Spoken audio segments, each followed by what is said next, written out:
had this straight guy that was in love with me, and he was ruining my life, and I really had to get away from him. He was ruining my life, and I was so, you know what the sickest part is? I was so attracted to him because he looked like me. But more. And in some when people tell me, fuck you, I take that as a compliment. Hey, it's Herbert. And you're listening to the About Last Night podcast, you slippery little son of a bitch. About last night.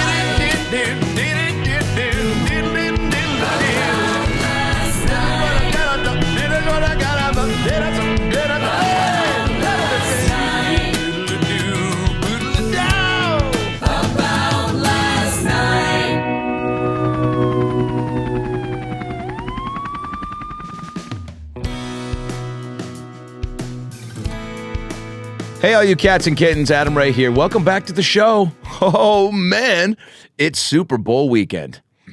I'm excited. I'm going, not to the game. I'm hosting a watch party at CB Live in Scottsdale. Me and John Holmberg from KUPD. Come out and see us at CB Live. It's going to be a fucking blast. Might do some shit on Friday and Saturday. But either way, I'm going to be there, soaking it up. Soaking up the sun, Sheryl Crow style. I'm taking the Chiefs. My boy Travis Kelce, I think, is going to be the MVP. I think he's going to ball out hard. And I think the Chiefs are going to win. Calling it right now. Don't know if I'm putting money on the game. Last Super Bowl I actually put money on was, Eagles-Patriots. And I bet that the Eagles would win. They did. And that Pink national anthem time would be under 2 minutes. And it was 1:48. She had a cold. Somebody told me. Hot take. Took it.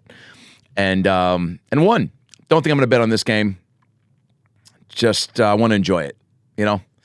Can't wait for the commercials. Super Bowl is always fun. I don't know.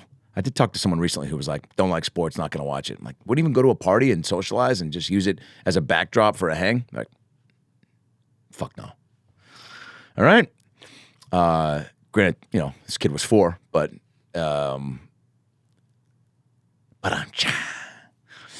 so look, today's episode is a lot of fun. It's a guy that I've gotten to know the last 3 years. He's a rising superstar. He's going to have his own daytime talk show at some point or late night talk show. Great comic, great dude, crazy story. We get into all of it. Nicky Paris making his ALN debut, coming to us from Staten Island, New York, all the way to Los Angeles, California.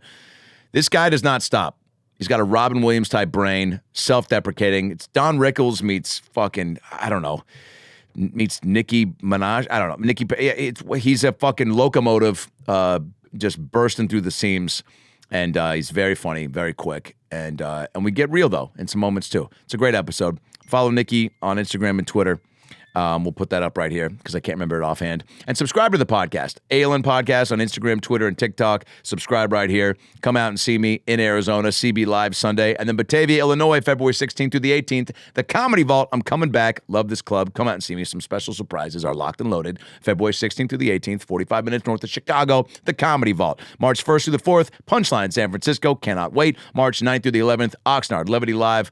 March 9th through the 11th. All these tickets at AdamRayComedy.com. I'm doing Portland and Seattle with the Impractical Jokers on April 7th and 8th, and a shit ton more shows all the way through September. AdamRayComedy.com for all that information. Get your Adam Ray merch at AdamRayComedy.com. Young Rock, Fridays on NBC. We got a handful of episodes left. Please watch till we get to season 4. Welcome to Chippendales on Hulu.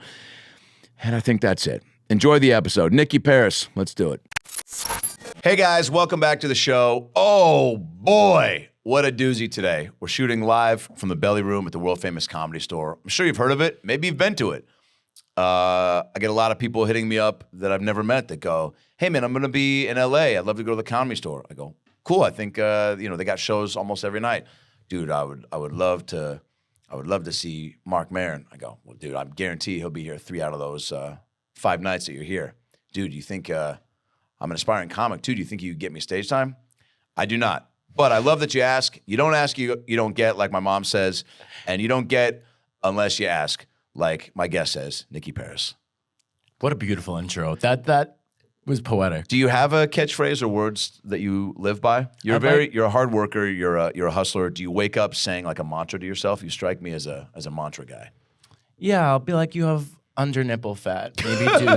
Maybe do Adam, this is a big, I love you so much, Adam. Adam is, what a day. Adam, this is a new year. You know, we rang in New Year's together at the Laugh Factory. We did. We're in is a Vegas body. together for 2023. I'm getting a new body this year. That's my big. It is. I used to have nipples that look like Lunchable pepperonis, and this is the year that I'm. In some countries, that is considered you're like at the top of the feeding chain. Yeah, I know. It's a lot of pressure. Now, in the gay man world, where Yeah. do nipples fall as far as like is that a big? Can that be a deal breaker? Better Pepperoni not nips? be. No, I I'll breastfeed anybody at this point. I don't care. No, I don't have. My body's getting there, but You've never look. I think we all our best days, unless you're maybe Tom Brady, are behind us, right? Unless you have, and I don't want to hear that whole excuse of like I don't have the money to go to the wellness spas out here, and obviously like I see girls posting videos of them getting like vibrating things on their butts to make their butts better, and then people are taking fat from their butts and putting it in their lips, and then taking fat from their clits and putting it in their butts. They're going from butt to lip and clit to butt, and it's like I can't keep track. Yeah. I'm just trying to do the elliptical, lift some weights.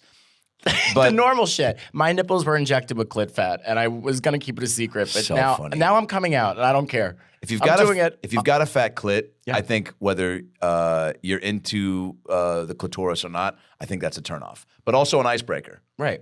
Yeah, and I think it could be a party starter if you're into that. Maybe you're in Arizona or you're in Wyoming and you have a fat clit. There's and- got to be a city if you like per capita the Yeah. most fat clits. Now, just going off of Midwest cities where people are a little heavier, I'd say KC. Yeah, There might be some FCs out there. absolutely. Now you're doing stand up now full time. Yeah, Which I is just great. quit my job. Nikki has been doing stand up for how long? 12 years. 12 I started years. when I was 17. I barely had an Adam's apple. That's what's crazy to me. The people that have started that young, because I thought about it, but just didn't have the wherewithal and then the chutzpah to go to the open mic and figure it out. Where did you get the, the tools to start at 17? This is in New York. This was in New York City. Luckily, I was gay, so I was already in Guys and Dolls and The Sound of Music. And in So you had stage experience. Yeah, I was in a lederhosen, and I was taking shots.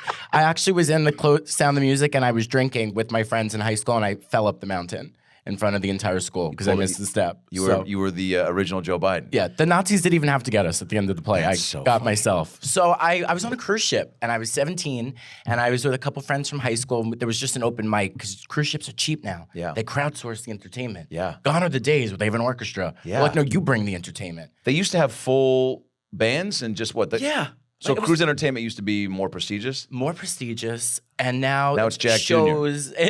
We love you, Jack. Who we love. Who we love. But But it used to be Dean Martin, and now it's Jack Jr. So But it's a big theater, and Jack's hair is so big like a chia pet. So yeah, that's so the they good can only thing. sell half the tickets because Jack's fucking giant Don King, the Mexican Don King, or Armenian Don King. I always think Jack's isn't Jack part Mexican? He's part Mexican, part Armenian. Armenian, yeah. And I would love to go to the Glendale Galleria with him because that's where I love to shop. But what's great about Jack's hair is he could be performing in the theater and you could see it from the Lido deck. Hell so yeah. It's something He's for leaning into everybody. it too. I will say this. He said Yeah. he's booking more commercials because of it.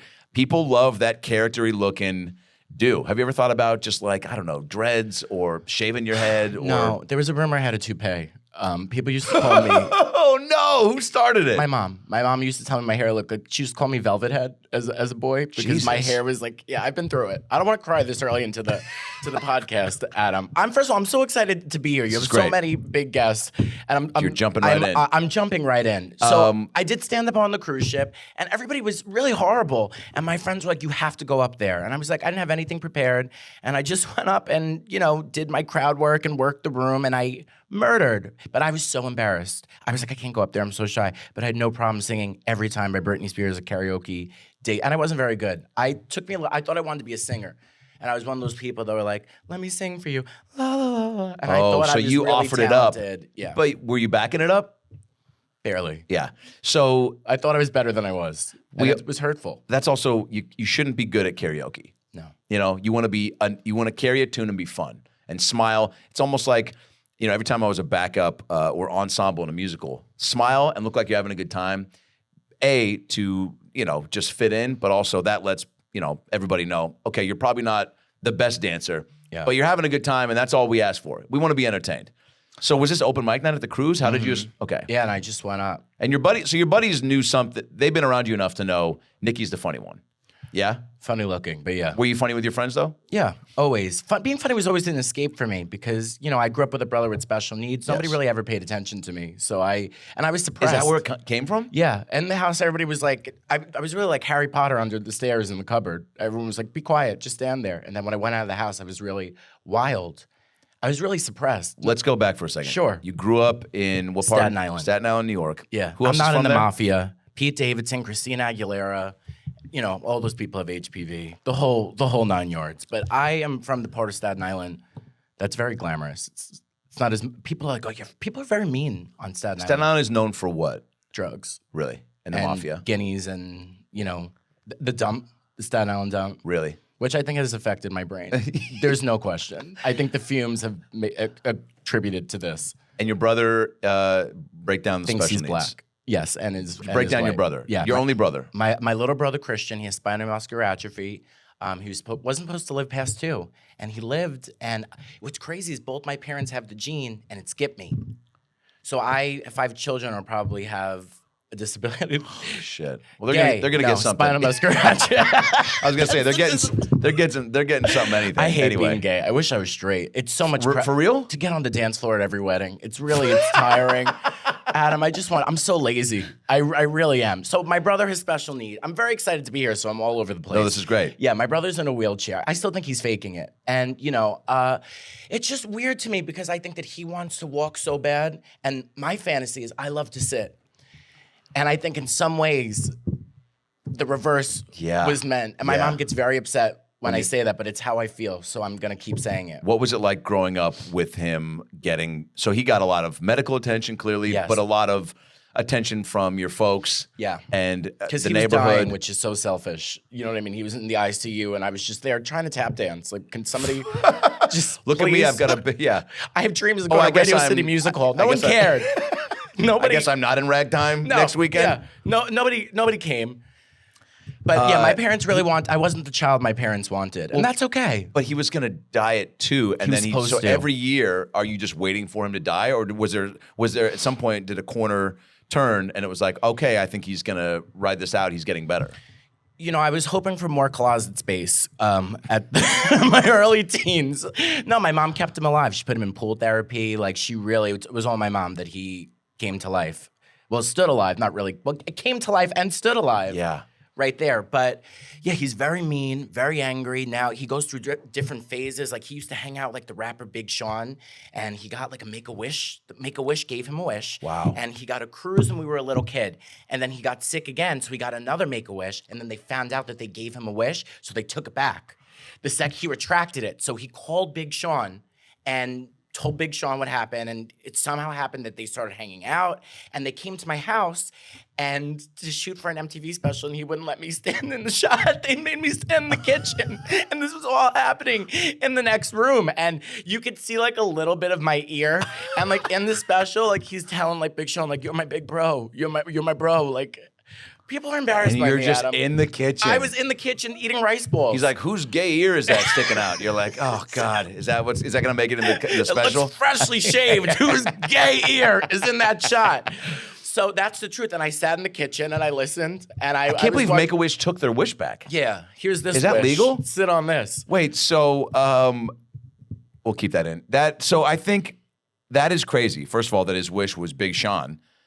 They were like, for sure we can make this happen, right? Yeah. My wish was to be on MTV. So when am I going to get a wish? It'll never happen. Do you think Make-A-Wish ever gets wishes that they are like, we can't do that? Or they're just like so confident in their rep that they're like, yeah, like there's got to be a kid that's like, I would love to fuck a Sports Illustrated swimsuit model, right? And they're like, you're 6. Yeah. And he's like, I'm dying. And they're like, touche. There's got to be some, or, they're like, maybe, start with like school teacher. They're a little bit more up for grabs. A preschool teacher. But, somebody that's a little more promiscuous and closer to your age. But I think that there's probably something about your bro, like having, I mean, I don't know, like to be told you're going to die and then not, there's got to be, I would think you would get this sense of like, all right, every day, treat it as your last, the gratitude, try to develop stronger relationships with your family. But also, I get, like you saying, that he's just angry because why is this happening to me, right? Right. And everybody could drive, and, I'm not even sure if he could touch his dick. He can't really use his arms, so that has to be frustrating. You told me he had a girlfriend for a while, right? So he was, We don't have to talk about No, we will. No. Whatever you want. I think my brother was banging his home health aide, and she was in a porn, and I don't know if I could get in trouble, but you know what? Let it fucking roll. This is a new year for me. And you know what? Get ready for this barn burner. Yeah, my brother's home health aide who made me a quesadilla one night, she was in a porn and was known as Staten Island Slut Christine. And so I watched the porn. And I was horrified. Yeah. It was like clearly at like a Motel 6, and they had like some job interview on, like some hotel rooms have the little desk. I was like, as a gay man, I was like, where's the production value in here? Nobody thought to make a fucking storyboard. Yeah. I don't know if I could keep cursing. Yeah. So anyway, Staten Island Slut Christine, and something was going on between them, but nobody knew. And he would, of course, never tell me. I only knew because my little cousins told me. But something weird was going on because she was married, and the husband was texting him, and then something happened that he called his mom. My mom, I'm sorry, his mom, my mom, yeah. So I don't know, but I guess, my brother's disabled, and he's probably getting more ass than me. So that's, and he sits, I could stand. So what does that say about me? Are you guys, though, as much as you Josh, I feel like you guys I love him. Yeah, you're close. You'll do anything for him. I would do anything for him. I think he's take it or leave it on me, and I don't care. You know what I mean? But you give him like, leeway and benefit of the doubt to be a little, if you're coming in glass half full and he's maybe a little snarky and whatever, you're like, I get it. Like horrible. He's like, will tell everybody, like he'll be like, oh, that's my brother. I know you thought that was my older sister. Like little shit like that. He's at least that's funny, right? It is funny. Yeah. It was, and it's when I was heavier, so I probably had tater tot titties out that day. I am Denise. Want a scissor? Sorry. Sometimes I just have a lot of. Sorry, I said you want a sizzler coupon. When I say scissor and sizzler, they blend together. Probably because of my back fat. I've never been to a sizzler, but I love. You've never been? Do you? Yeah. If that sounded like your Make-A-Wish as you were crying. I've never been to a sizzler, but I love buffets and I want to meet Jim Carrey. Please, this is my wish. Make-A-Wish if you're listening. I know a lot of handicapped people I could call. I'm sure somebody will die soon. I could call them and be like, to be their plus one for the Make-A-Wish? Yeah. Oh, wait, so you're saying you want to suggest a buffet for their Make-A-Wish and then you get to go along? That, or we could do your idea and just have a crazy manifestation of time. Like I want to sit on Lance Armstrong's lap on the way to Jupiter. Whoa. I don't even know if he's still alive. Is that your guy? No, but I'm assuming who's your guy if you a man, gay or straight, that you're like, yo, this is my, not even hall pass. You're like, man, if I had, they could see me on stage and then we'd hop into a car and go have the night of our lives like Robert Redford did with Demi Moore in A Decent Proposal. Yeah. Well, I will say I don't tell guys that I'm a comedian, right? I come out of the closet as a comedian, which I think is more horrifying than being gay. No, really. Every guy I date, some guy told me they thought I worked for the FBI because I don't want people, I like an even playing field. And when you work at fucking accounting at H&R Block, there's a, whatever. Anyway, I don't know if you're listening. I love Justin Bieber because, and here's the thing, he's really starting to lose his hair. And when somebody really hot starts to lose their looks, that's when I could swoop in. And I have the memories. You know what I mean? Because there's that. The memories? The memories of what they look like. I was like, we get it. You've got food titties. That too. No, not anymore. They're great. They're back to normal. You're looking good. You're looking svelte. No, I'm getting no more cheesy gordita crunches at 3 a.m. So Justin Everything Bieber, in moderation, though.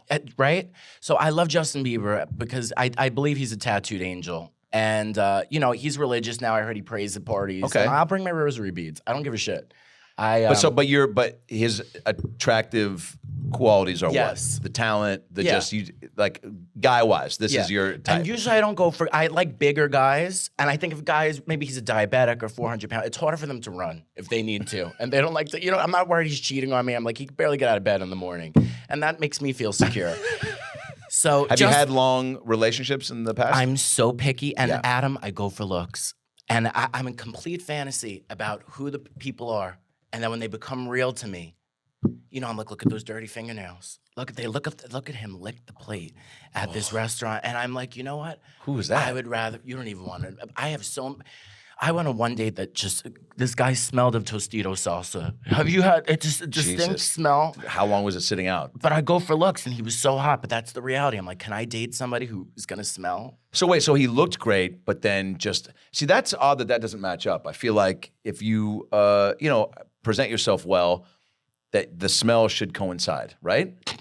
No. I don't know. And licking the plate? Listen, I love people who are in love. I think it's incredible. I hope I figure it out someday, but I'm very skeptical. I like space. I'm somebody that I like being around people, but I'm private in a way, and I don't like.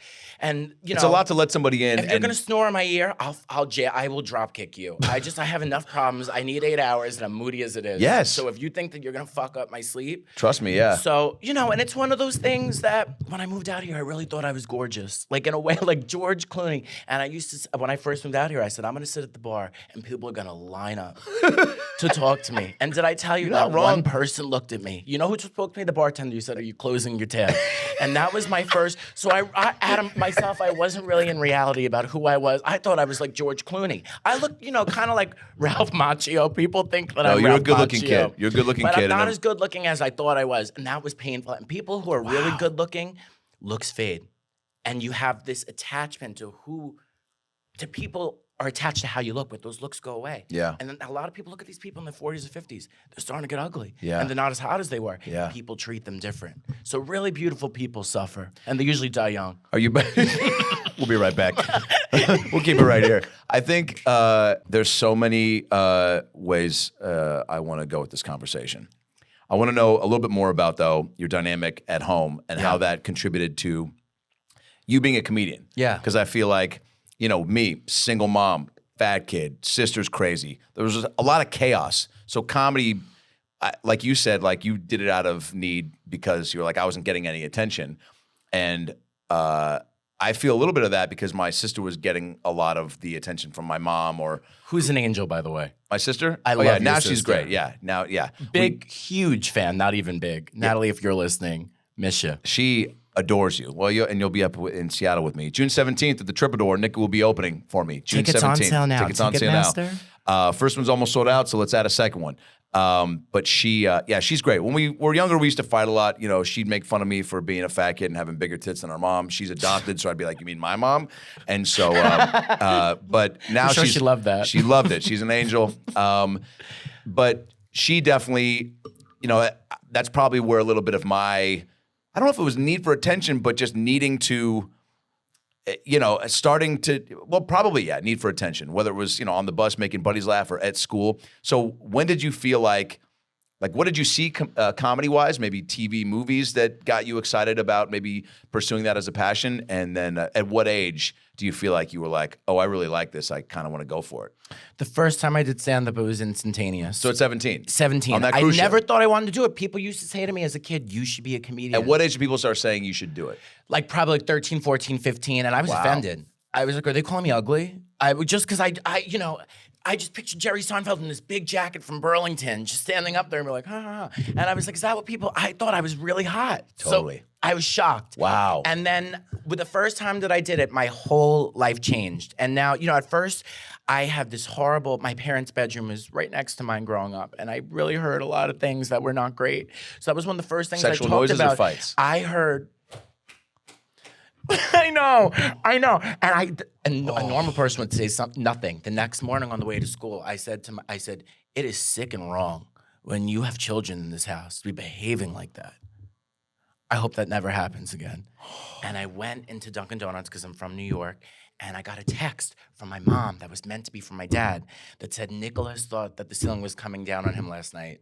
We have to find a new spot. So I put that in my stand-up right away. We have to find a new spot. Yeah, I know. Like they're banging on some. Were they doing on top of your bunk bed? No, I hope not. Please, I don't even want to. Please, the sounds that I heard. You'll never unhear them, by the way. Never. You even had the rhythm still in your. Yeah. I'm musical in that way. So I put that in my stand-up right away, and nobody ever really believed in me in anything. And they were like, do not put us in your act. Like, we do not want to be included. Like, nobody really believed in me. And now that, I'm not where I want to be, but I'm making a little bit of money, it's funny to see how the tables turn. Because now everyone's like, how much money are you getting for this? How much money are you getting for that? So I'm going to get Dina Lohan.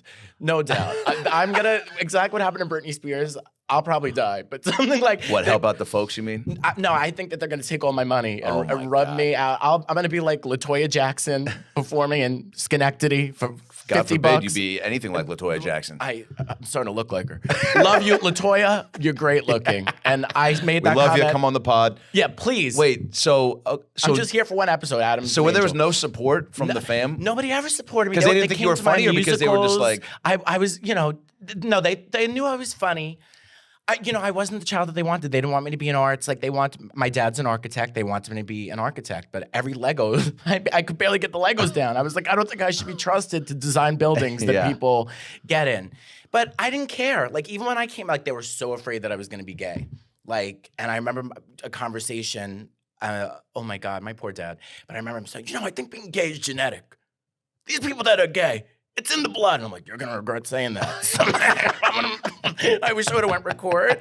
So I came out in spite because I knew I was like in high school, like I really came into my own. Like she wouldn't let me audition for LaGuardia art school because she didn't trust me in the city. I was fun. I'm still fun, but like in a good way. yeah. I've always been an exceptional student, but I like to party and drink. Well, let me say this. Yeah. You're how old now right now? I just turned 30. And you're very, as long as I've known you, which I think is what, maybe 3 years now, you're very 100% you all the time. Like you're authentic, you're real, you're present, you're humble, you work hard, you don't want to step on toes, you want to be, you're now I think even finding more of the healthier balance between like being assertive and being annoying. Do you know what I'm saying? Where you're being, which is a tough thing out here that everybody struggles with, where it's like when you got to be active, but you don't want to overstep toes or boundaries, but you have to be proactive. And I think you do a great job of that. So, but I feel like what I'm getting at is that you've been this Nicky Paris since you were in high school. Yeah. Oh, like I've been the people same are person. drawn to you. Always. You're life of the party. You're fun. You're nice to everyone. You're not talking shit. Right. So they don't know this side of you or what? I think that they didn't really embrace it more. And I had to take it into my own, like, but I'd love to tell you the story. It's a very quick one about how when I came out, I cut school to go to the St. Patrick's Day parade, and I was in Peter Pan, which is something every straight person says. And I had a leading role, and I was wasted. I smoked pot with a homeless person for the first time in Central Park. Like, it was a great day. But I am, I'm a Capricorn, not that I believe in all that shit, so I'm a worker. I'm a very hard worker. By the way, I just love that. Like, that's such a fun thing, like, to know what you are. And sometimes, every now and then, if somebody says something that aligns with the Capricorn ideals, you're like, all right, maybe this is, but I don't believe in it. But you know what you are still. Just in case something does line up the way you want, you're like, all right, it's probably because I'm a Capricorn. If I could use it as a kickstand, I will. Whatever I need. Adam, I'm above nothing at this point in my life. Wait, real quick, who were you on Peter Pan? I want to be Peter. And I had the physique You at were the Wendy. time. Worse, I was the brother with the top hat. So, So basically, I cut school. We were really lit, but we were all fun. And I don't know why. We had dress rehearsal at 5 o'clock, and we went back wasted. So to school, and the assistant principal was there that day. She was like, I'm not going to tell your parents how drunk you guys are, but I am going to tell them that you're cutting school. My mom is like a little Amish girl growing up. She was so behaved and so perfect. So she was like, you're out of the play the night before. And she was like, you're not in the. She goes, I'm not sending you to school to be in Peter Pan. I'm sending you to school to get an education. You're out of the show. So I was like, okay. And I was like, The night before, and the principal of the school was like, please, like, don't do this to not only him, don't do this to the school. She was like, I don't care. She's like, I'm the understudy. I don't know any of the lines. Neverland. I have an underbite. No, that's not even. So I was so upset, and I was like, how am I gonna get them back? I'm gonna come out. So she did pull you out. Yeah, I wasn't in the show. And the worst part, the girl who played the kangaroo couldn't see out of the mask, fell off the stage, broke both of her legs. They had to carry out on a stretcher, and I missed it. And that was a memory that I wanted to play at the last moments of my life when I get the highlight reel. Who played? Is it Jonathan with the top hat? Michael. Who played Michael? But another guy in the show. Congratulations. Where's that kid? He's one of my best friends. He's great, actually. Really? But yeah, he stepped in, and so I came out, and they were shocked, which I thought was so funny. I used to sing and dance to Britney Spears. Like, I used to lay down vocals to Womanizer. My mom would be like, that's a song about a girl singing about a man, right? And I'm like, yeah, and someday I'm gonna fuck men. but nobody wanted to hear it. And I've been suppressed for so long. Can I tell you, this is such a crazy year in my life because, and even, I love your sweet wife, our little Mandy. And I was telling her, like, I'm starting to date. I've never really had a boyfriend. I've worked all these years. I really am like a middle school girl that just got her braces off. And I've never really like lived until like recently. So I don't have a lot of experience with a lot of things. And this is going to be a big year for you. It's scary. You're taking on a lot. I have this power that I've never had, and I have this freedom. You're doing stand-up full-time now. Doing stand-up full-time, and I just don't want to wind up in Passages, Malibu. And, I don't even do drugs, but maybe I'll pick it up if it seems right. You don't strike me as the guy that's going to go to rehab. No, because you've seen me stoned, and I get very quiet in the corner. Yeah, and that's about it. You also don't strike me as someone that needs more than pot and some booze to have a good time. No, I need... And you don't need any of it to have a good time. All I need is a Twister. You know that game Twister, which I heard on the way here? Nobody's buying Twister anymore. Nobody's buying Twister. Since the pandemic, they say. Let me ask you this, though. If you went to a party and everyone's like on Molly and they pull Twister out, are you engaging, or do you have to like audition the room and go like, all right, let me make sure like people are fun here. No one's going to pull like, right hand dick and like, do a, you know what I'm saying? Or like left foot, Yeah. It depends on what they look like. Yeah, for sure. Yeah, sexy Twister can be fun. I'm just kidding. Don't do Molly. Molly is very bad for your brain. And that's I knew advice. I knew a kid in high school who told me that they had a party. I was a freshman, they were a senior, and there was some naked Twister people busted out at this high school party. Naked Twister. Crazy. Yeah, no, people... That also just seems like you're not in some of the most, at least for a dude, attractive positions. Yeah, I don't know. No, right, exactly. Like the girls might be bending over and looking sexy, but like a guy doing like, I don't know, like everything's just, nothing's falling in the right way. It looks like you're rock climbing at Dick's Sporting Goods. Like your arm is up, your elbow's here, your testicles behind your foot. Yeah, it's not, no, it's not. You're like, is my foot on the green spot? You're like, I don't know, man. I can see Naked Twister. I mean, these kids today. I mean, that's wild. Yeah. So have you ever played Twister? Oh yeah, not for a minute. Probably, probably middle school was the last time. But I'm not. I played Monopoly recently. The board games, I think board games got replaced for me with like probably just scrolling on TikTok and YouTube videos when I'm stoned. Right? Card games. I like dice. Amanda's folks introduced me like dice games. Did you guys do any of that stuff as a family? Family dinners, family. No, we just cried. Yeah, that was really it. No, we spent a lot of time together. But they weren't big drinkers. A lot of weird quotes. My mom's always like, think with your head, not your penis. Like just weird quotes like that. You make your bed and you'll never drink to get drunk. I was like, why am I drinking then? I'll drink Lipton tea if I'm not going to drink to get drunk. Yeah. So you came out for spite. They pulled you out of the play, and that was devastating. Yeah, I was truly so upset. You think that was like your first real like life disappointment? And, no, absolutely not. I was 10 years in. I had experience. But you were furious at them for doing that. Yeah, I was like, how dare you? And so I'm coming out in spite. Now, I know that it is a thing in being a gay man to the timing of when to come out, right? Young man? What's that? I said young man. What did I say? I said young man. Oh yeah. Please put the young in front. I just turned 30. Yes. Don't get me osteoporosis. No. I'm saying when you realized you were gay. Gay. George's Jungle. To come out. Like I have a buddy in college that said, I think he maybe knew around like 16, 17, didn't until almost senior year of college because of the family stuff and just his own fear. And that to me was so heartbreaking because it was like, what the fuck?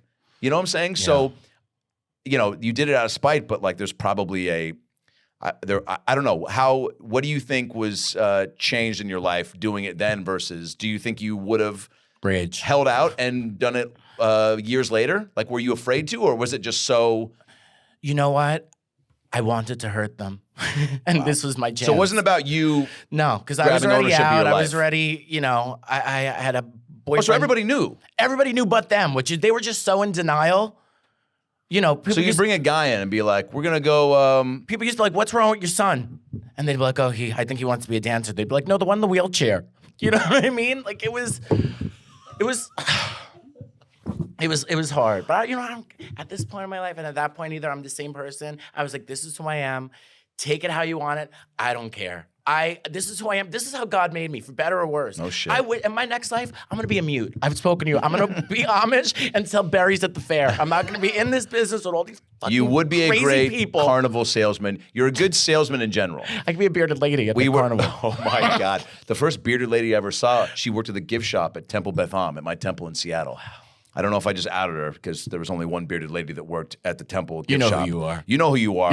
I didn't know women could have. Bigfoot. I didn't know women could have beards.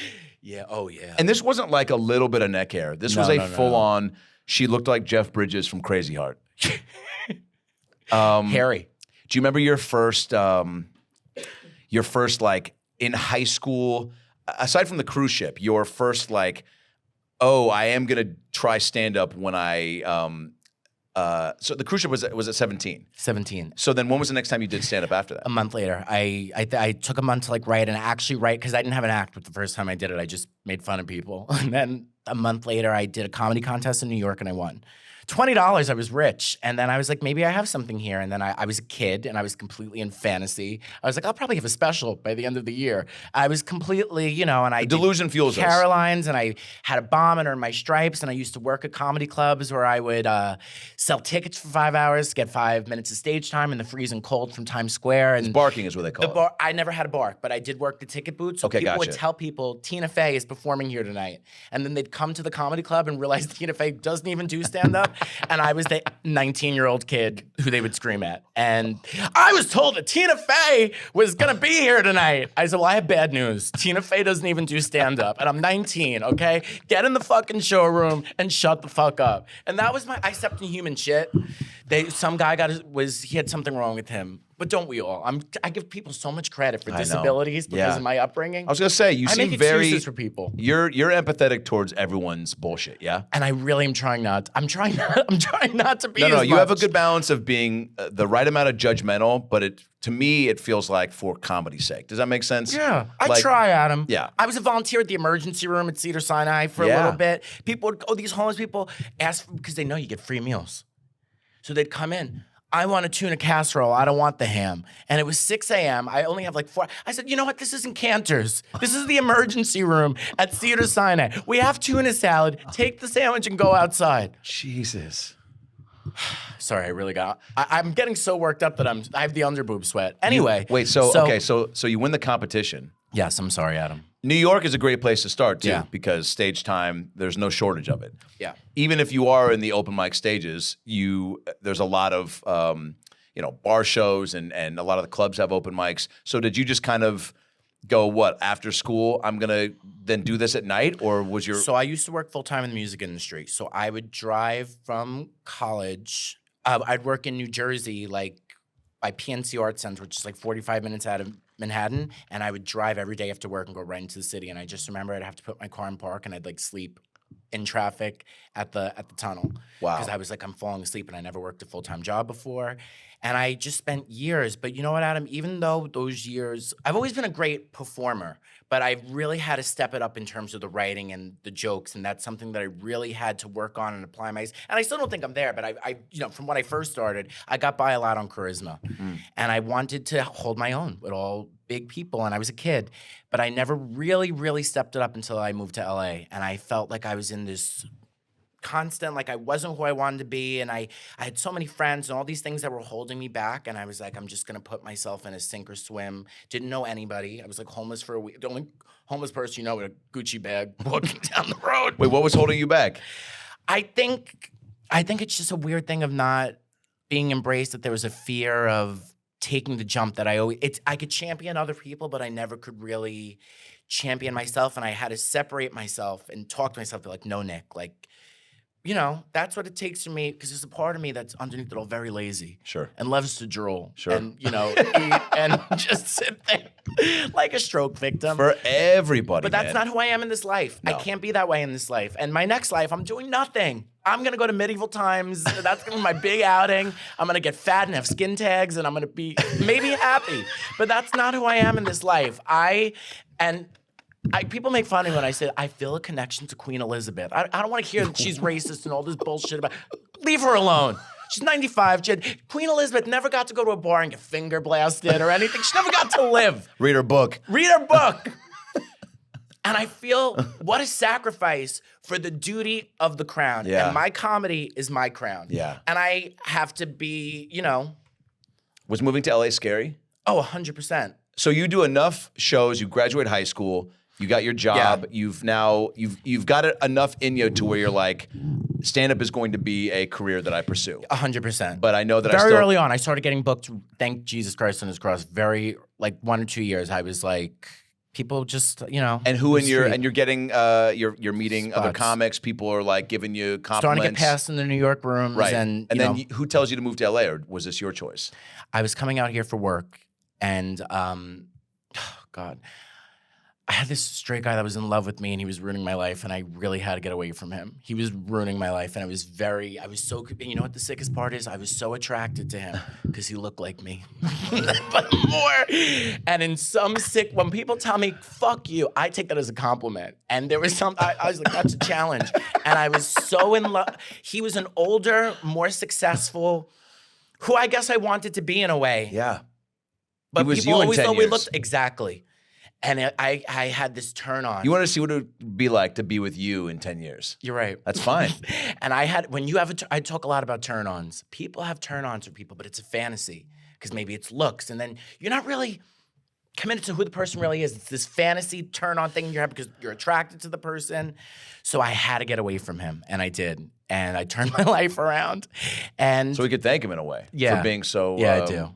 abrasive. Yeah, for sure. And you come here with nothing, you know nobody? Nothing. I knew nobody. And the first time, actually, when I saw you here at the Comedy Store, one of the first times I ever came to LA, the first time I ever came here, you were on one of the shows, and you were amazing, of course. And I saw all these people, and I was performing, and I was like, oh my God, it was so intimidating. Yeah, and it then, is. And then you see the bodies here, and this one talking about witchcraft, and I'm from Staten, New York. I'm like, what's going on here? Get away from the cauldron and open a book, all right? You delusional morons. Sorry, I know there's witches. Please don't put a spell on me. I've been through enough. Yeah. I can't handle it anymore. You met someone who was into witchcraft out here? Yeah. With the whole thing. How did that come up? And I said, people just want to tell you. I don't ask, listen, you could go home and fuck llamas. I don't care. I have my own problems. You heard me say this before. Yeah. There's only so much one person could handle. Yeah. You do it, please. So some girl, one of the first friends I met out here, and she was just like really into all this stuff. And I made the mistake of telling my mom. My mom was like, stay away from her. The best advice you've probably ever given you. She's like, stay away from people like that. So, but it's been a very interesting road. How did you, when you first get to LA, because I think people should acknowledge, the moving here, I always have so much respect for people that take the leap because especially when you don't know anybody here and you're trying to really build something out of nothing. Even though I went to school here and then graduated and stayed here, college was so different from LA to me. I didn't feel like I was in LA. I was in college, and then I'm starting over basically. But even to come here for college, I felt like was a big deal because I had easy opportunities to stay close to home or and just kind of go that route. But to come here and really give it a go and not have a timetable for it and know that it's probably innately, right? Like you don't know how long it's going to take or what it's going to take, but you know that you're staying here, right? Or did you have any thought of like, all right, I'll move back in 5 years? No, I knew I was staying at least out here for at least a year. And to be honest with you, Adam, I was a boy and I moved out here a boy and it made me a man. I never lived, I lived in a bubble. And I was still in fantasy because although I couldn't put myself ahead, I was like, I'm sure somebody will discover me. I'm sure I'll just be leaving a drive-through. Yes. And somebody will be like, oh. By the way, those thoughts are not impossible. I had those thoughts only because you hear enough about, and you need that delusional confidence to get out here and to kind of sustain yourself for a little bit. And I didn't have it, but I had that maybe. Sure. It's 1%. Oh, man. Maybe. If you have a 1% maybe, that you're like, I could go to that Starbucks. Spielberg could be there, or his assistant. Like picking up They'll the birthday see cake the way Oreos. that I punch in the code for the bathroom and be like, that guy could be a finger model, and then here we go. Thanks. My first agency I went in, the guy was called Alvarado Ray Agency, and they thought I was Cuban. I think I was tan at the point. And he brings me in, he introduced me to all the agents, and then he goes, you got to meet our hand model department. I go, please, no. I bite on my fingernails. I've jammed 4 out of my 10 fingers from playing basketball. These fucking E.T. has better fingers than I do. And so he's like, that's funny. We got to get you in the comedy department. And so So I walk in, and the guy is the on the phone, the hand model agent, and so he's busy, and he goes on like that, and then the agent goes, "This is Adam Ray, a new client. You got to see his hands." I go, "Please don't do this." And then he goes, so the guy goes like this, and he makes me put I felt like this like weird casting couch for fingers type situation where it was like I was like, "Please don't." Like I'm new to Hollywood, be gentle, and I like put my hand down like this, and on the phone he just goes, shakes his head with a disgusting face, and goes, "Ugh." Didn't make the sound because he was on the phone, right? But did that. You felt it. And I literally just like curled my hands back up like the Wicked Witch of the West's shoes from under the house. I just curled them up, and then I like put them back in my pocket being like, "Sorry, guys. Like, you know, I'll lotion you up when we get home and fucking try to stop biting the nail." I don't know, you know, and put them in my pocket. And then I just looked at the guy. I go, "I wish you hadn't have done that." And he was like, "It's fine." And I was with them maybe another 2 months. I think I went on an audition for a Pepsi commercial, and then didn't get it, but they told me I got it, and then I like went to the place to shoot it, and like I was not cast. Yeah, you're like, actually, you're Coca-Cola. You're across the street. Yeah, this place was all over the place. I did one Verizon employee training video. That was the first thing I ever shot. And my mom was so proud of me. And I sent it to her, and it was me. It was just me. I think it was like a 5-hour shoot, and I had 19 soliloquies. I'd open and be like, "If you're watching this, you probably just got hired at Verizon. Hey guys, my name's Drew, and I'm going to show you about everything to do and not do here at the Verizon." I wish I still had the script. And so I'd do 10 minutes to camera, and then I walk over, "Let's check on Jill and see how she's doing with the customers." And Jill would be like, "And then, okay, have a good day. Jill, what's going on?" "Oh, just making some sales, Adam." "Cool, Jill. Nice shirt, by the way. I wasn't looking at your tits." So here at Verizon, you know, and then it was just another long monologue. Yeah. And it was just like so much work. And they told me I was gonna have a teleprompter, so I memorized 2 out of like the 10. No teleprompter. So now I'm just like trying to quickly memorize all these things and keep forgetting them, and they're getting frustrated. And this guy who was like directing the fucking Verizon employee video was throwing scripts and like being like, "Do you not fucking know the lines?" You're like, "I thought it was, can you hear me now?" I was like, "I was supposed to be a hand model. This is not the course." Yeah, I thought it was can you hear me now. Anyway, flashbacks. It's funny how the industry, like when I first got a commercial agent, I was like, I'm sure they're gonna want me in a bathing suit. I should probably start dieting. I'm sure people are just gonna want to take a quick glimpse of my sweet body. You just when you don't know anything, you create all these opportunities that are probably never gonna. And guess what came in? Dad. I get so many auditions for people's father. I just turned 30. And at first, like, I was a newborn dad, and I was like, okay, like, fine, put your ego aside. Recently, I got an audition. Me and my daughter have a podcast. I was like, this bitch can talk. This bitch has developed enough of a personality that now she's a co-host on a podcast. She has opinions about the world. That's how old you think I am? Which one? And what's sadder, that it's your podcast that you started as a random dad, or that your kid asked you to do? But it might be just making fun of the dad. Like, what was the audition? They were foreshadowing how bad my career could get. That I'm like, how about my daughter who could barely color in the lines? I think she'd make a great co-host. So I was so offended. But you know what? You are good on the mic, though. And that's, now you need to talk about your talk show love and your dream to, because that ultimately I think is where, right, when people talk about what's the be all end all, you know, everybody always wants to know. It's like, you know, you win the Super Bowl. What are you doing next? Like, you get out here. Cool, now you're here. What do you want to do? Stand-up is now a full-time commitment. You're great with red carpet interviews, man on the street interviews. You're great with people. You're a great conversationalist. You know, you meet people's, families, new girlfriends in Vegas. You're sweet to them, even though, you know, I'm not going to say the name of this person. We're in Vegas, and my father-in-law had a woman there, and Jack Jr. goes, "Hey, Adam, l'chaim," just trying to be like, "Hey, isn't this a Jew thing, right?" And so I go, "Yeah, it means to life." And the gal that was at the table goes, "Ugh," and I go, "What?" And Nicky goes, "She scoffed at l'chaim," and I was like, "What does that mean?" "I don't know, but it's a bad sign." And I spit out my matzo ball. Bad news bears. But so you make people comfortable. You make people feel. I think that's a great talk show quality, right? To be able to listen, but also be funny, but keep it on the other person. When did you want to be a talk show host, and who were your first ones that you saw that you were like, that looks like a blast? You know, stand-up, I will say, is my number one. I love going to attics and basements and screaming at people. There's nothing that brings me more joy. But on top of all that, I just think just connecting with people. Like, I love talking to people. I do. Yeah. I pretend I hate them, but underneath it all, I really do. I'll listen to your story about how your grandson has testicular cancer. Sure. Testicular cancer that happened to me. And I was like, any pics? And basically, no, but you know, I love talking to people, and that's what I want the talk show to be about. And my friend Tommy, who used to work for Ellen, is producing the talk show. It's going to be at Soho House in March, and now it's like a real legit operation. Like this week, they were like, we're going to come to your house, and we're going to go through all your wardrobe and pick out the clothes. Whoa, I was great. like, I'm hoping to have a different body in 6 weeks, so let's. To shoot a little pilot? We're going to shoot it. It's going to be a whole thing. And I really want to get the audience involved because that's what I really do. Not best, but it's something that I enjoy. So I think the way I'm going to do it, and we'll talk, but it would be honored to have you involved in any way possible. We're going to have a celebrity guest on the show. It'll be maybe 2 comedians, like a round table. Maybe I'll start the conversation, and we're going to give underneath each seat. I'm kicking back like I'm at Bob's Furniture. I'm like, we're going to give. Do you try out the furniture when you go to these? I won't get up. Yeah. They'll be like, it's closing. We just pull down the gate, get the fuck out. And I'm like, I just want someone to hold me. Anyway, so the talk show in March, we're going to get the audience involved. So like, I think this is a great idea. And basically, let's say we're interviewing Adam, and it's another comedian, we're interviewing Adam. We're going to give one person in the audience that comes to the show, they're going to have a golden ticket underneath the chair.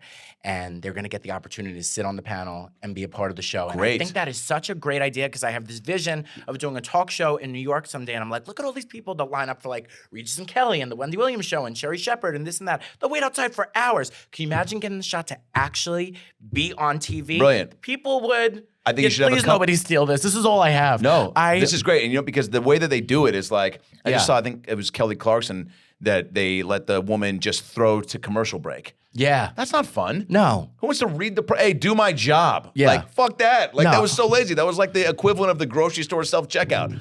You know? And it was, so that is way more organic and original and involving and gives them a chance to, that's something that Oprah should have done, quite honestly. But she had so much, you know, there was between, you know, conjoined dwarves and fucking Tom Cruise couch bopping. And gay for pay porn and gay stars. for pay porn stars. Was that a real show she did?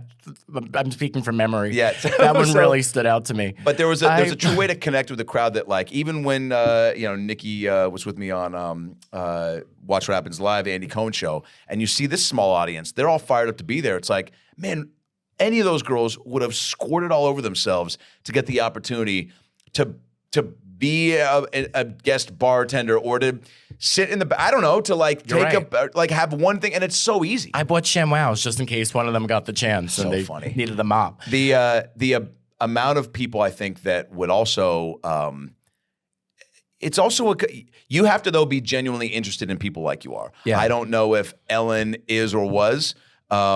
You know, I mean, she did it enough to where, you know, bringing on human interest stories. So I guess I'll meet myself halfway on that she did it okay. But every episode of the show, that's a great way to let them know they're going to be a part of it. Yeah. And, you know, the first talk show I ever did, I was Wendy Williams used to use different comedians for Man on the Street, and it was my first TV job ever. I was like 17, 18, around there. It was right when I finished college, and I got to write all my own jokes, and it was so exciting. And to, you know, I was on, you could have sneezed and missed me on the TV, but I still did it 20 times. And I remember my final in college, the teacher was like, you can't miss this final. I was like, I'm going to be on the Wendy Williams Show. Like, let's have some priorities. I will not be there. If you want to see me, turn on Fox 5. And, you know, but I love, one of my favorite talk show hosts is Wendy Williams. Not only just because she gave me my first TV, technically, I used to go there.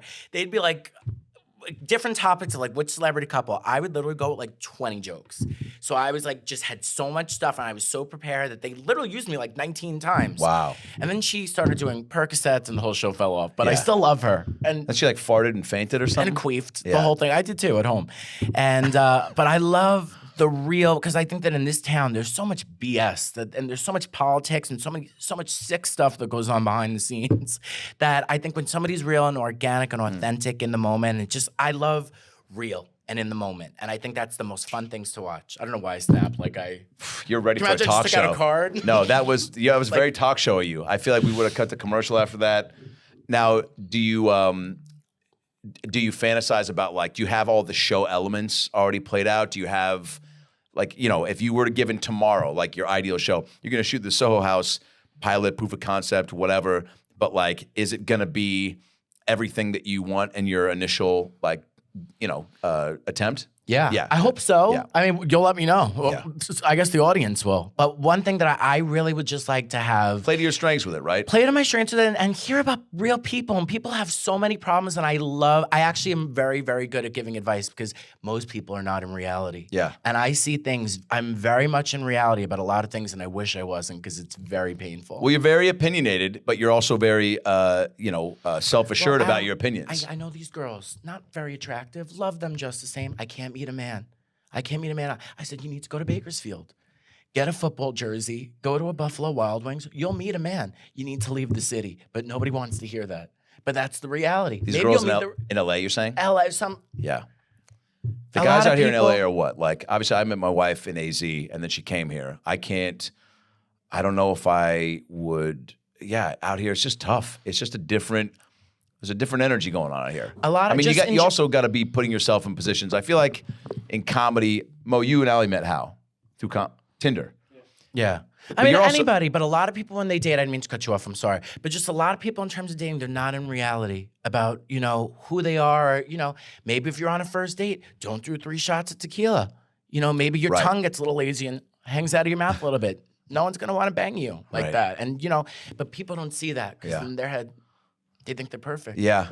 And the Tinder, and it's like I don't know what it's got to be that I think the people that say like to you, like I don't know how active they're being when they're like, I want to meet a man, or what they're doing or not doing, or how much of it do you think if someone is struggling to, let's say, going on, Tinder dates all the time and it's never working out. Like at some point you got to look in the mirror. What are you doing on these first dates? Or here's my take, and I'd love to talk to the Girl Scouts. I know that we spoke to a school in Arizona. We spoke to a school. We spoke at my wife's brother's 7th grade like English Miss Frizzle. class. That's what we do. Yeah, on our spare time. I was just fucking scrambling and rambling, and then I just was like, "Nikki's gay," and they're like, "What?" And I was like, "Come up," and then and then Nikki came up and crushed it and made. Oh my God, you made a joke. JoJo Siwa. The kids. I said she was a brat. She walked by me on a red carpet in a Gucci rainbow tracksuit, and I thought I had epilepsy, so I was afraid I was going to have a stroke, and she almost killed me. So JoJo, if you're listening, come on, Adam, show what was the self-deprecating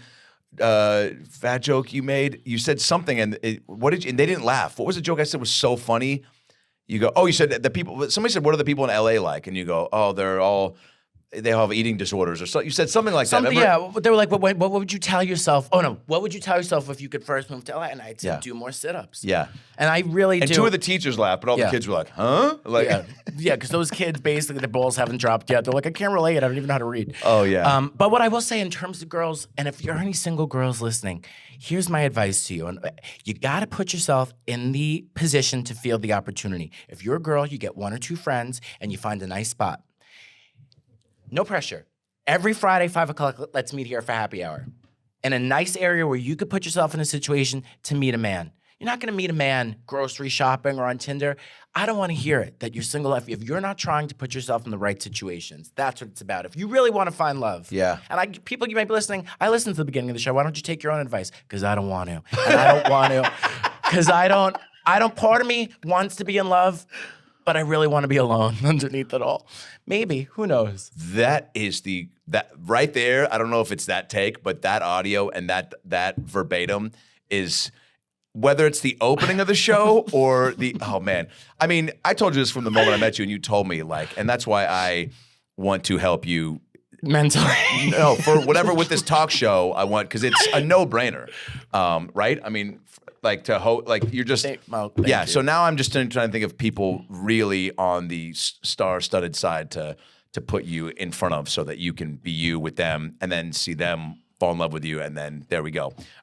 Speaking of dating, though, real quick, you did tell me about an encounter. I have. I go on a lot of bad dates, and I was on a date recently in the last month or so, and your wife was there, and the person that I was dating ate off her plate. Right, and I want to see maybe if I can get her on the phone just to hear her break down what. Hey, babe, Hey. you're on the podcast. Whoa. Hi. Is this my debut? Yeah. So Nicky was on a date the other night. You were there for the. I just want to hear. So he he ate a sandwich and the order was a little particular. No, Amanda, did you want that sliver of that hamburger that was left? There was about 1/16 still on your plate, and I wanted to know if you wanted to brown bag it and take that crumb home before it was eaten. I was not going to save it, but Nikki, what if he hears this? I feel bad. I know, yeah, but you know what? I feel the same way, but at the same time, I'm like, fuck, it's a new year. No, you know what? At this point in my life, and I know, I'll pray on it. That's what all good Catholics. So I'm gonna go home and I'll just pray. And babe, what is the guy now that you've gotten to know Nicky so well and adore his presence? What do you think the guy that deserves Nicky should have what going on? That's what everybody said. Everyone's like, I have to really think about this. So somebody who owns a muzzle. No, I just think that Nicky really deserves somebody that just loves him to death and spoils him and cares about him more than anything. And not that this guy wasn't that, but you guys have only known each other for like a week, so. It's been 3, but yeah, it felt like a week. I wasn't listening for the first 2. Mentally, I was really only present for a week. Now, when he ordered, I heard it was like extra, like lettuce, tomato. Oh my God. That's the extra stuff on a the extra order can sometimes be a red flag to me. Like everything's if a red Amanda flag right to out of me. the gate was just like, hey, can I get like, can you toast one side of the bun and then bring the lettuce out, but cut it into 4 squares? And then feed me 2 of them. Like if it was real, you know what I'm saying? Then here's my thing. I wasn't allowed to share food growing up. My mom was very much in, you order this, don't tell. I don't know why. So I've tried to shake that when I grew up. But this date said to me, would you mind if I take a bite? And I was like, oh yeah, sure. Take a little bite. I think he was gonna be like I don't know how he didn't hit his esophagus with the crust of the bread and start bleeding from I was in such fear. I needed visors. I thought I was going to lose part of my eye. It was like, when somebody saw something and I was in the Pinewood Derby with my Boy Scouts, and when we sawed down that car, the wood flew everywhere. And I was like, no. It was a lot. Well, you're a great wing woman, babe. Amanda, I love you so much. I try. We went to a house party that was not made to have as many people as it was, and there was a rumor that the house might tip over, and I would love to be an amputee because I think it'll make my story more relatable. I will lose a leg, an arm, a testicle, I don't care. That's where I'm at in my life. Everybody's trans now. I'll cut my own dick off and sit on it. If that's what it takes, this is my year, and no one's going to stop me. Please pray for me. As you can see, I'm really spiraling. I love you, babe. Mandy, we love you. I love you guys. Okay, so bye. much. Thanks for having me on. Yeah, Bye. We love you. What a whirlwind. If I could cut my own dick off and sit on it, I mean, that's going to be the title of this episode. All right, we got to wrap this up. Yes. But before Adam, we I do, love you. Thank you before for we do, having me. We want to do the James Lipton Inside the Actor Studio 10-question questionnaire to get to know Nicky Paris just a little bit better. R.I.P. to James. No doubt you would have been on the show. So I'm going to ask you 10 miss questions. you, James. To get to know Nicky a little bit better. Here we go. Hello, welcome back to the show. I'm James Lipton. Nicky Paris, what is your favorite word? Cornucopia. What is your least favorite word? Soggy. Whoa. What turns you on? Quiet. What turns you off? Quiet. What? Well, good answer. What is your favorite curse word? Clit. What sound or Fuck. noise? Fuck? Yeah, sorry. Clit can be your favorite curse word. Fuck clit. Fuck clit? Yeah. What sound or noise do you love? The sound of cattle corn in a pop at a farmer's market when they got that like outside. Yeah. Jeffrey Dahmer has the same favorite sound or noise. What sound or noise do you hate? I was just thinking of Jeffrey Dahmer. I wish he would forget eating me, eat my ass, Jeff. What did you say, Adam? I'm so What sound sorry. or noise do you hate? Oh my God, when somebody is eating and they scrape the fork and they like, oh God. I'm like, whoa, bro, you got dental insurance chewing like that? Oh. When you know what I'm talking about? When you hear the scrape on the teeth, I envy the deaf in situations like that. I'm like, I wish I was deaf for so many moments in my life. Yeah. And whenever that happens, it's one of them. What profession other than your own would you like to attempt? I would love to be a judge in another life. Oh, that's right. You love Judge Judy. I love Judge Judy, but before that, I wanted to be a discrimination lawyer because my brother's in a wheelchair. Wow. So I thought it'd be an easy killing. Wow. I'd be like, wow, my brother gets a wheelchair, can't get into your bodega. Give me $200,000. You probably still could pull that off. Yeah, he'll still be disabled. So he's not going to stand anytime soon. So if I decide to have a pivot. What profession would you not like to do? Profession that I would not want to do. Comedy? No, I think if there's anything I don't want to do, I don't know. Like a teacher, an astronaut, or I'd want to do everything for a little bit. I'm very malleable. What would I not want to do? I don't know, Adam. construction worker? No, I would love to do that. Yeah. I'd love to get drilled. I don't know why I said that. That was manager. funnier in my head. Do you know I had not to tell you something? Can I tell you something really quick? Yes. Take a quick. Yes. Have you had a sex dream in your life? Oh, yeah. Sure you have. Very rare that I had a sex dream. Very strange, but it's always about the people. I had a sex dream that I was intimate with Hussoff, who worked at the Dunkin' Donuts in Staten Island, and he was 60. Not anybody I would ever go for, but in the dream, I got right on the counter, and I was so into it, and it's something that I am. I don't know why I had this dream. To this day, Mo is scared. Mo is like, I'm taking my yellow beanie and I'm getting out of here. Be a Dunkin' Donuts employee. Sometimes we should just take things to the grave. Yeah, that was one of those moments. Mustaf is his name? Yeah, it was horrible. And Is he the manager at least? No, I don't know why, but I had It's that a real dream. guy, though. And I woke up the next morning and was like, how did that happen? I don't know. Have you called him? Tell him? No, he's disgusting. I want nothing. I didn't want to buy donuts from him, let alone kiss him. Adam? I don't think you understand. climbed on what the this counter. It was in my dream. I was out of control. Yeah. I had to really be real. I love all the places you could go in your dream. You went to a Dunkin' Donuts. Yeah, I'm low. I'm made to be a diabetic. I'm like one of the whales at SeaWorld. I have to be tamed and reeled in with people and ropes, or I go. Rah! All right, last question. Sorry, Adam. If heaven exists, what would you like to hear God say when you arrive at the pearly gates? Hi, baby. Not in a sexual way. I didn't mean that like, hi, baby, No, like, welcome. perfect. To Yeah. me, heaven's like a Philadelphia cream cheese commercial with the violin. Who is that? That was supposed to be, a harp. A harp and the music and... Oh my God! Thank I just you saw for a having segment me. on your show that's Pictionary because, I thought you literally were trying to eat the side of your neck, but you were like, "I'm playing the cello." I was like, "Sure you are."